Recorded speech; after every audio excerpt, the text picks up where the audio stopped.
Kitab Suci Tao Te Ching dan Pembabarannya, Bab 14. Bab 14. Tao yang sempurna tak mempunyai wujud. 1. Dilihat tak kelihatan mukanya, maka dikatakan tak berupa. Didengar tak kedengaran, maka dikatakan tak bersuara. Diraba tak kedapatan, maka dikatakan tak berbentuk.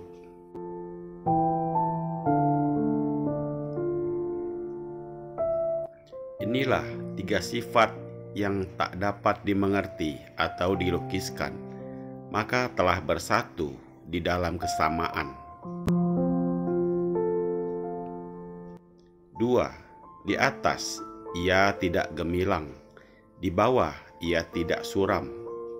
3. Ia bekerja tidak henti-hentinya, namun tak dapat diberi nama.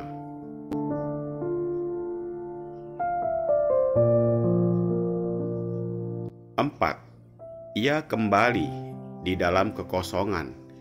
Inilah yang dibilang rupa yang tidak berupa dan wujud tidak berwujud. Ia dapat dikatakan samar, dilihat dari depan tidak kelihatan mukanya, diikuti dari belakang tidak kelihatan belakangnya. 5. Berpegang pada Tao dari zaman purba untuk mengendalikan keadaan sekarang. Siapa yang mengerti keadaan kuno dan mengerti keadaan baru, ia terhitung orang yang mengenal pokok dari ajaran Tao.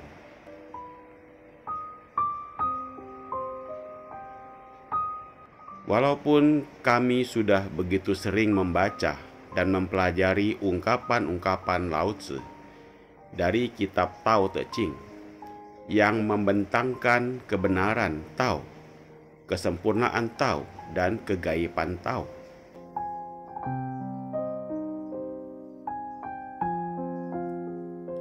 namun sebegitu jauh belum ada satupun keterangan yang dapat menjelaskan Tao itu, sehingga sifat Tao senantiasa masih samar-samar dan tak dimengerti.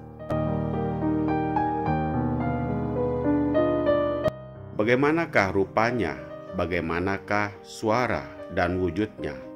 Bahkan oleh Lao Tzu sendiri telah dikatakan bahwa Tao itu tidak berupa, tidak bersuara, dan tidak berwujud.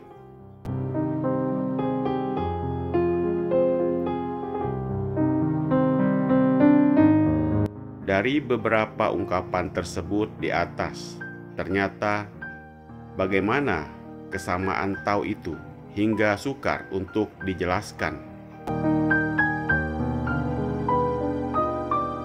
Tetapi meskipun demikian, toh kita dapat merasakan betapa besar kebesaran Tao, betapa sempurna kesempurnaan Tao, dan betapa luhur keluhuran Tao. Pasal 1. Ungkapan ini melukiskan sifat seorang budiman yang hidupnya sesuai dengan Tao, meskipun ia dalam keadaan kaya raya, mulia, dan terhormat, tetapi ia tidak sombong, tidak membanggakan kekayaannya, kekuasaannya, dan kemampuannya.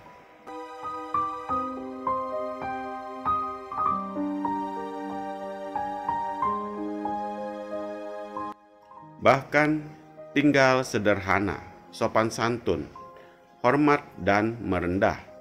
Sebaliknya, bila ia dalam kedudukan rendah menjadi orang melarat dan tidak mampu, ia tetap beriman, tidak nista, tidak menjilat, dan tidak melakukan perbuatan yang hina. Bahkan senantiasa menjaga kehormatan dirinya dan menjaga nama baiknya, serta tinggi moralnya, pasal 2.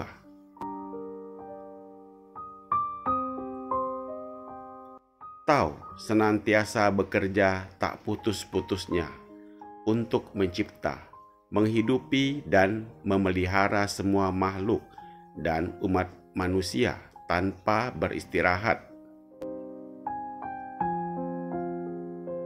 Akan tetapi, tak ada seorang pun yang mengetahuinya dan dapat menyebut namanya. Pasal 3.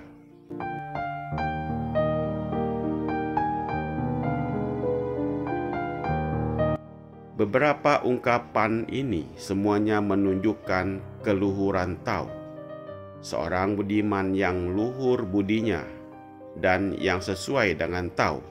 Ia tidak pernah membanggakan keluhuran dirinya.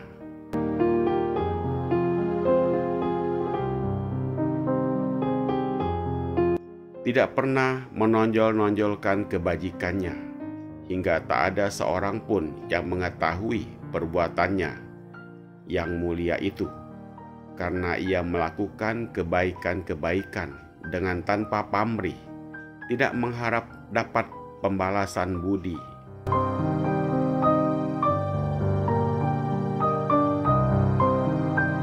Tidak mengharap mendapat upah atau pujian, maka tidak perlu diiklankan. Bahkan yang mendapat pertolongannya pun kadang-kadang tidak mengetahui siapa penolongnya.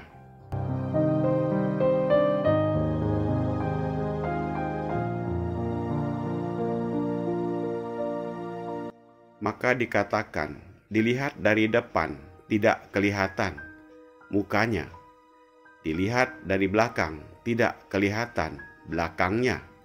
Pasal 4.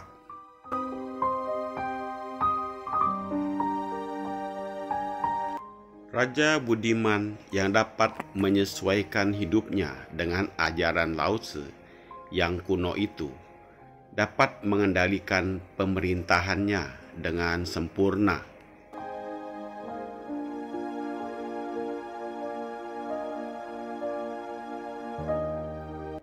Orang budiman yang telah mendalam pengetahuannya tentang keadaan kuno, kemudian dari pengetahuan kuno itu ia dapat mengetahui keadaan baru pula, maka ia dapat dikatakan mengenal pokok pengetahuan Tao.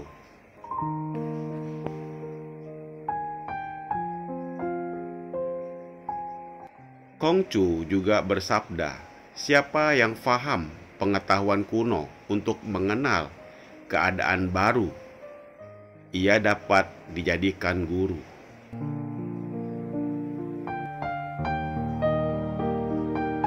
Dalam pelajaran ini, Lao Tzu menunjukkan bahwa Tao tidak berupa, tidak bersuara, dan tidak berwujud, maka tidak dapat dilihat, didengar, dan diraba.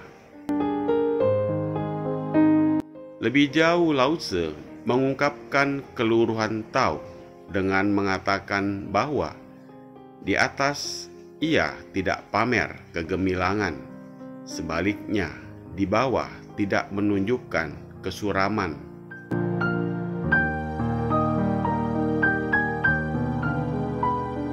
Jadi tegasnya tidak memperlihatkan sifat-sifat sombong walaupun kedudukannya tinggi.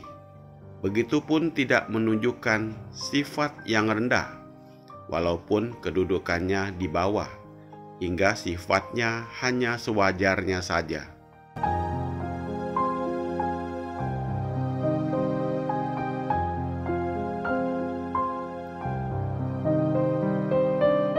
Begitupun Tao tidak menonjolkan diri hingga tak dapat dilihat dengan sejelas-jelasnya. Dengan memahami ajaran Lao Tzu yang kuno itu, ia memperoleh faedah sekarang.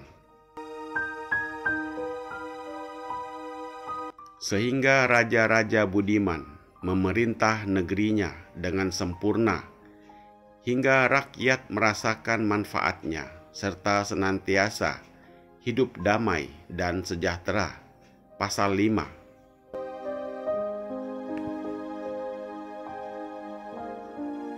Semoga bermanfaat. Terima kasih.